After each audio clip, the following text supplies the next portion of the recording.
S-O-P-H-I-S-T-I-S. And that means what? What does it mean? You know what it means? You know what it means, right? Sophistus? Sophistus? Yes, I'm asking this group over here know? Anybody know? S-O-P-H-I-S-T-R-Y. Sophistry. It's a paid teacher of philosophy and rhetoric in ancient Greek.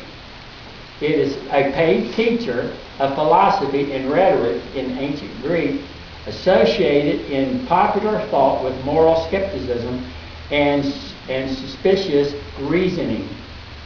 Suspicious reasoning. I don't know that I agree with that reasoning.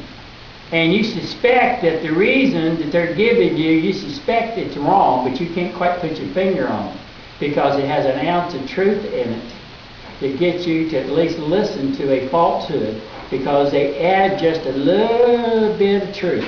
Wouldn't you like to have $1 million? Well, duh. Who wouldn't? Now, wouldn't you like to have $1 million? Would it be worth it to you to give me your Social Security number and your bank account number? Now that does sound good. Can I give you $1 million? If I give you $100 and I'm going to get $1 million back? They did not care about the truth of any particular issue. They merely cared about winning the argument of their client. They pride themselves on their ability to take either side of an argument and win. They could take either side of an argument and win. I probably could sit here and convince you of pre-trib rapture, or I could tell you that there's not going to be any tribulation, but we'll go right into heaven. And I probably could do that. Because most of us are not. With Scripture, I could take Scripture and prove you a falsehood by using one Scripture. They pride themselves to do that. As a result, society grew more and more vicious while suppressing and essentially penalizing all concerns of truth and righteousness in judgment. And therefore they said, well, then how can we know? How can we know the truth if all we're hearing is false? And is that true? Who's right? Turn on the TV and listen to the myriad numbers listen to Joyce Myers, listen to Paula White, listen to Ron Parsley, listen to Charles Stanley, listen to Dave Jeremiah, listen to the myriads of other men, and they all are saying it sounds like the same thing, and it's hard to discern who's telling the truth and who's not telling the truth. And it ends up saying, how can we then know the truth? Because it seems like everybody's got their own opinion. Right? Of course it is. And so the persuasiveness of these led to a subsidizing of false witnessing. It pays to lie, and it pays to lie and paid better to live a lie.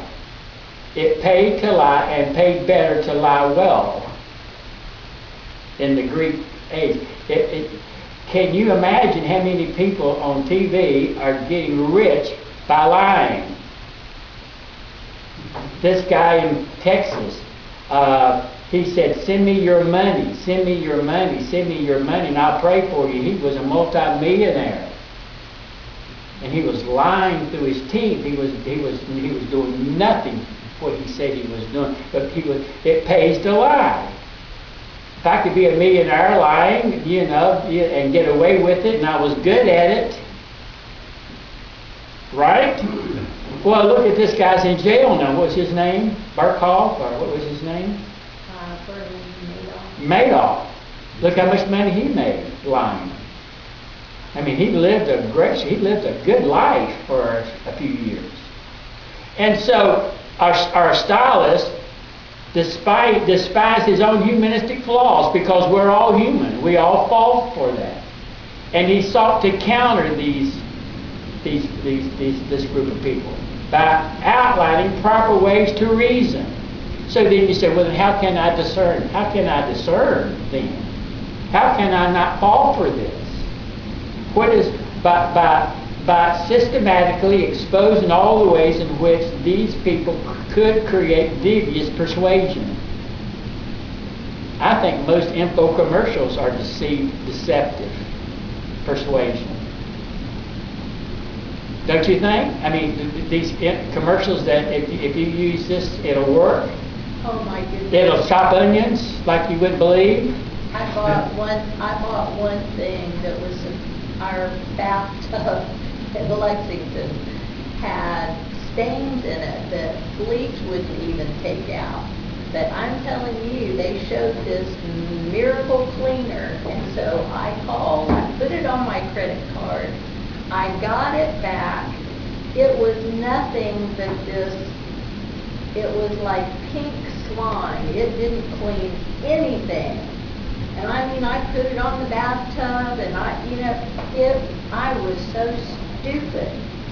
But I believed, because it showed, it cleaned it, and I knew it would clean it. So it's now the next word I gave you was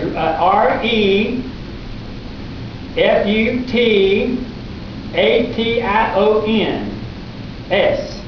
Reputations. Huh? Reputations that do not truly refute anything at all, yet may persuade. That do not truly refute anything at all, yet may persuade. It doesn't refute anything. Politicians have learned to do that. They've learned to be neutral. It doesn't refute anything, but by the art of persuasion. In other words, not really logical at all.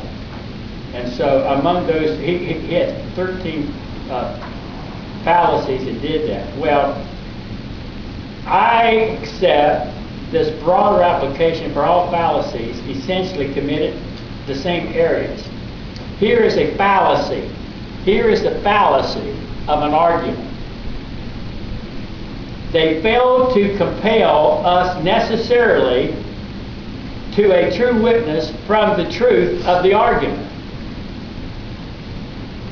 Here's the error. Here's what they do in these arguments. They fail to compel us to a true witness from the truth of the argument.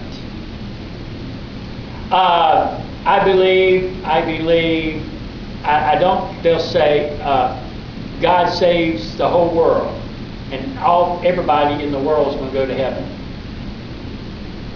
Now that's an argument that they can make, and they persuade you with your emotions that should be true. But what they don't do is it is not an argument from truth. It's not an argument from truth. The conclusion ought to follow from the premises laid down so that we state it of necessity and do not merely appear to do so. There is an appearance that it could be true, but it's so vague that it could go either way. It's like perhaps it could be true and perhaps it can't, but I hope I'm going to try to persuade you one way or the other. But neither one could be true. I'm trying to persuade you of an argument that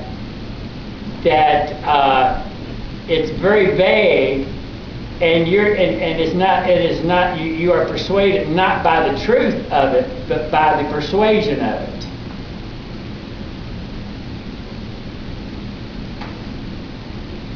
You have been persuaded not by the truth of it, but by the persuasion of the speech given to you. How do you think people get on drugs?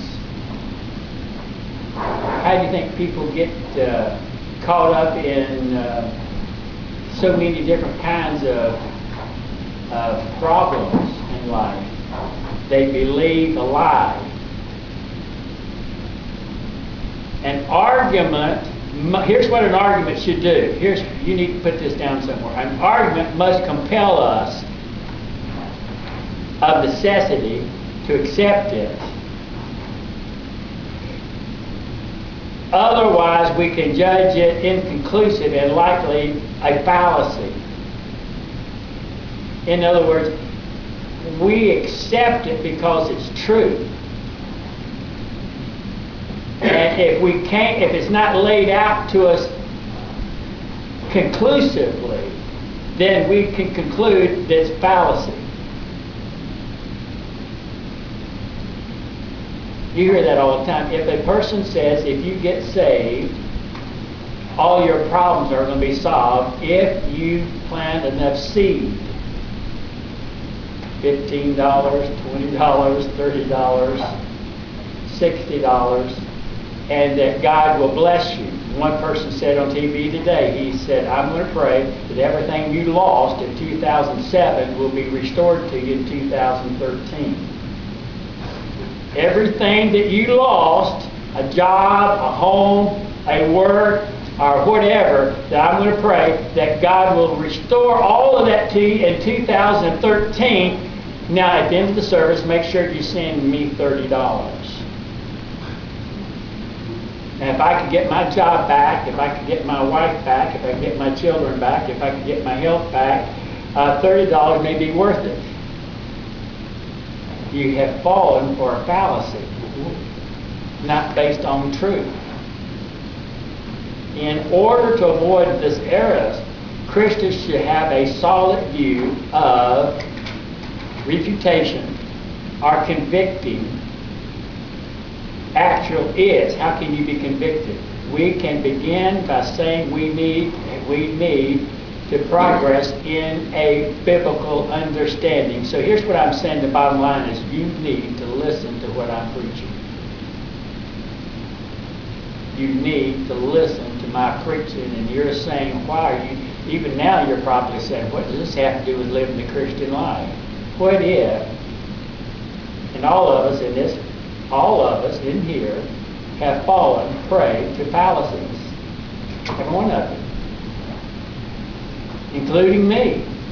At some time in our lives, you have fallen prey to a persuasive speech to get you to do something, and you wish you hadn't done it after you did it. If you say you haven't, then that's a lie, because you know what I'm saying? Have you bought something that you wish you hadn't bought? Have you read a book you shouldn't have read? Have you watched a TV show that you shouldn't have listened to or looked at? Hello? Don't confess it to me. I don't want to hear it. As a matter of fact, when I was a probation officer, and I retract what I said last week, in the sense is, if I'm counseling you, I rather will ask you, well, what have you been doing? I really don't care. When I was a probation officer, when I met with, I already knew what you did, so I never asked them, what did you do? I don't care what you've done. Tell me what you're going to do now. I don't want to hear your past life. Most of us are, we don't like to talk about our past life. What are you going to do now? What are the steps you're going to take right now? Don't rehearse your past. What are you going to do today that's going to make a difference? And the little kid would say, why don't you ask me what I did? I said, because what you did was wrong and we don't want to deal with it. We don't know what you're going to do is right. You already know what you did was wrong. Avoid it by learning how to do truth the right way the next time. So, so then when I'm teaching you, believe me, I'm helping you understand how to reason right, to describe genuine refutation, those that derive from logical conclusion, how to do it. So, a sound, logical refutation. Is that how you pronounce it, honey?